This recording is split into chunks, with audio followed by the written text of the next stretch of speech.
Hello everyone, welcome my mini blogs. তো সবাইকে good morning. আজকে তোমাদের সাথে আমি আমার মর্নিং রুটিনটা শেয়ার করব। দেখো, প্রত্যেক দিনের শুরুটা একরকম হয় না, অনেকটাই সিমিলার হয়, বাট আমার প্রত্যেক দিনের শুরুটা ঠিক সেমভাবেই হয়।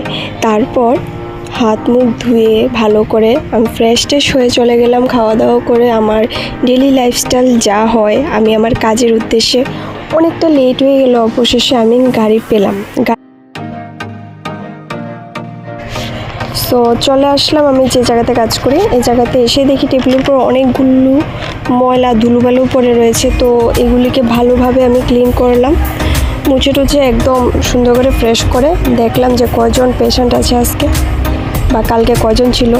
তো সব শেষে আমি চলে গেলাম একটু ভগবানকে দুগ্গা করার জন্য। সো ভালোভাবে সব কিছু নিট অ্যান্ড ক্লিন করে ভগবানকে আমি ধূপ দেখিয়ে আমি আমার কাজ শুরু করলাম। সো এটাই হলো আমার ডেলি মর্নিং রুটিন, রোজকার দিনের কথা।